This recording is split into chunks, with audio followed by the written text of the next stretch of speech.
Bismillahirrahmanirrahim. Wassalatu wassalamu ala Rasulillah. This is a short video series about going for Hajj. This video will focus on the preparation for Hajj and putting on the Ihram. We have a short chart for everyone here, so that way they could know what the process of Hajj looks like.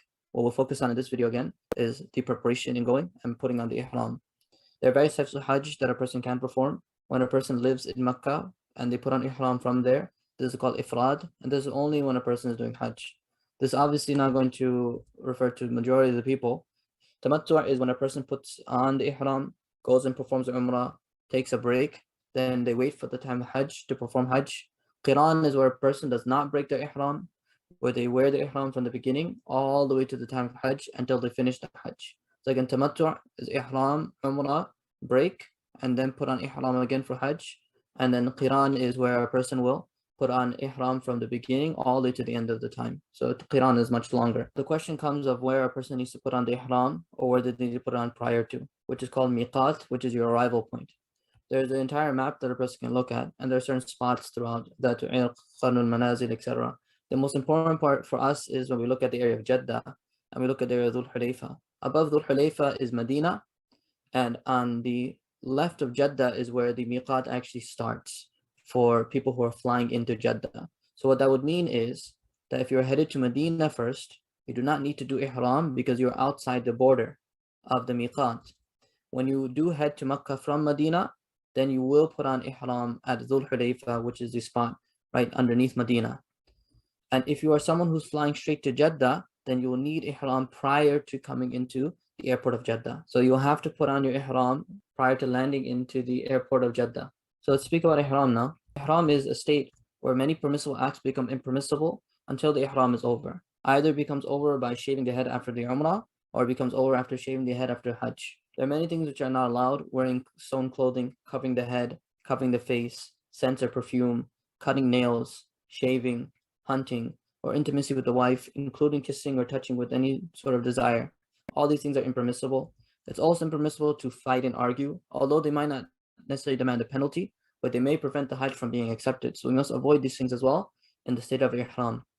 Sadaqah or sacrifice will need to be given if any of these rules are violated. For example, if a person were to rub their head and some hairs were to fall off with a towel, for example, or were to cover their head with a towel, or they would put on some scent on a certain body part, it might demand a sadaqah to be given or might demand a sacrifice to be given.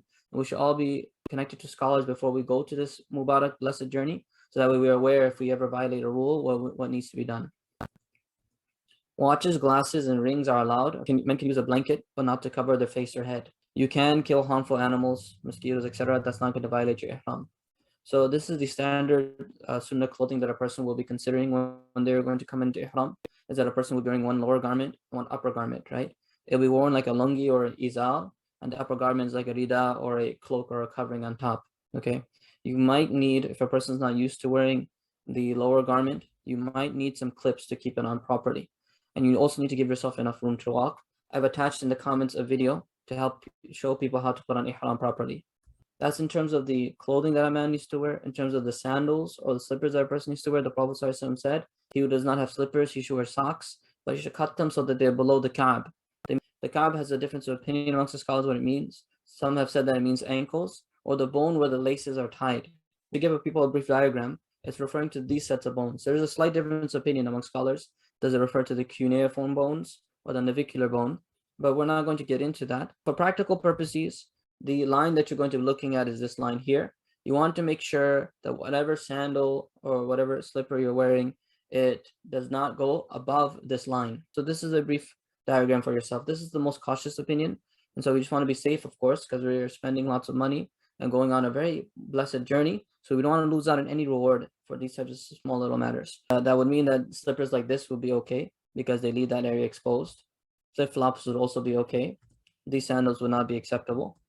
These sandals will also not be acceptable. These shoes may or may not be if the back part of the shoe is actually lower than that line that we drew earlier, or if it's above that line, then it would not be permissible. So it depends on feet structure. And this is what I also want to mention about the other shoes as well, and other sandals as well, is that it may be for one person's feet, it actually is above the line, and for other people's feet, it might be lower than that. When you're purchasing sandals, the two questions that you need to ask yourselves are, number one, is it acceptable? And number two, is it comfortable? Because you're going to be wearing them for a good amount of time and to be wearing them for long distances, It's important to get something which is comfortable. The woman's ihram is basically the same except for clothing. If menstruating, she may say the words of ihram, but not necessarily pray the 2 rakats, which I'll come into in a little bit. The scents that a woman should use prior to ihram should not exude to others.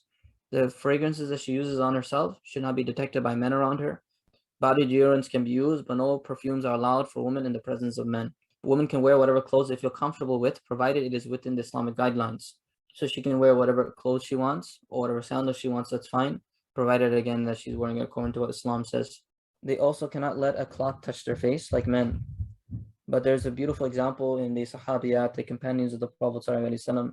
Aisha radiallahu anha says, riders would pass us when we accompanied the Messenger of Allah ﷺ while we were in Ihram. When they came by us, one of us would let down her outer garment from her head over her face, and when they had passed on, we would uncover our faces. That a woman should still try her best to cover her face in whatever way she can. So some of them have said that she can just pull down her hijab more, that way it can still conceal her face.